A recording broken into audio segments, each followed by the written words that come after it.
नमस्कार, भाग्य चक्र में आप सबका बहुत बहुत स्वागत है। मैं हूं प्रवीण मिश्र और हमारे साथ हैं पंडित शैलेंद्र पांडे जी।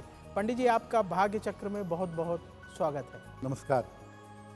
आज का कार्यक्रम बहुत खास है। आज हम पंडित जी से जानेंगे कि विवाह के समय यानी आपकी मैरिज के समय कुंडली मिलाना क्या बहुत ज़रूरी है।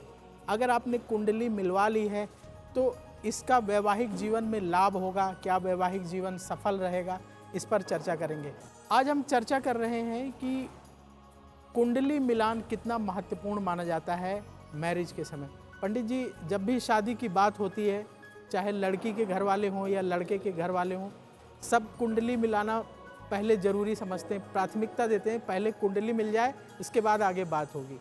तो क्या कुंडली मिलाना बहुत ज़रूरी होता है? यदि कुंडली मिलवा ली तो शादी के चलने की गारंटी है?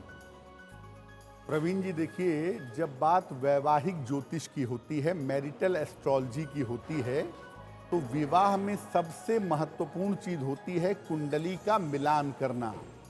और ज्यादातर लोग कुंडली मिलाते हैं, लेकिन फिर भी आपने सुना होगा कि कुंडली मिलाने के बावजूद शादी बहुत बार नहीं चल पाती है। कुंडली मिलान की जरूरत क्या है, पहले ये समझते हैं आवश्यकता क्या है।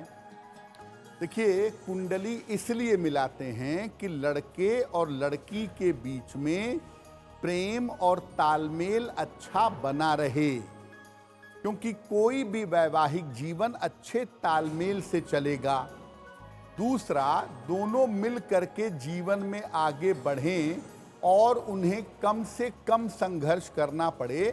संघर्ष तो सबको करना पड़ता है, लेकिन लड़के और लड़की को विवाह के बाद कम संघर्ष करना पड़े, इसके लिए भी कुंडली मिलाते हैं। कुंडली मिलान जब करते हैं तो बहुत सारी चीजों पर विचार करते हैं। कुंडली मिलान 3 तरीके का होता है। एक अष्टकूट मिलान, एक भाव मिलान और एक ग्रह मेलापक। सबसे ज्यादा जो मिलान पॉपुलर है वो अष्टकूट मिलान है। 8 बिंदुओं को मिलाते हैं और इसमें प्रमुख होता है नाड़ी दोष, ग्रह मैत्री, गण, भकूट और मंगल दोष। ये जो अष्टकूट मिलान के 8 बिंदु हैं, इसमें हर चीज का अपना एक महत्व है और सबका विचार किया जाता है। वर्ण, योनि, वश्य, गण, नाड़ी, ये सब कुछ मिला करके जब 8 एंगल से कुंडली को मिला लेते हैं, तब विवाह करने की अनुमति दी जाती है।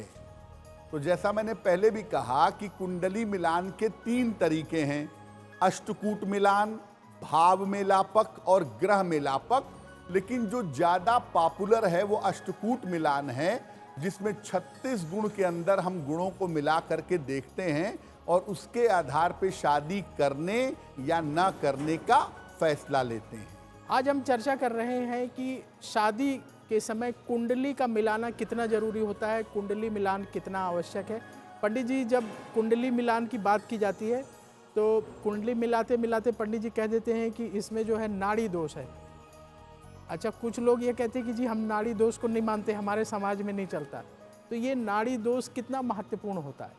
प्रवीण जी, अष्टकूट मिलान में जितने भी चीजें हैं, चाहे वर्ण हो, चाहे योनि हो, चाहे भकूट हो, सबका महत्व है। आप ये नहीं कह सकते कि मैं बाकी सब मानता हूं, नाड़ी दोष नहीं मानता हूं। नाड़ी दोष दरअसल होता क्या है, पहले तो ये समझिए। इसका इम्पैक्ट लड़के और लड़की के जीवन पे कैसा पड़ता है। हर नक्षत्र के अनुसार बालक और बालिका की नाड़ियां अलग अलग होती हैं।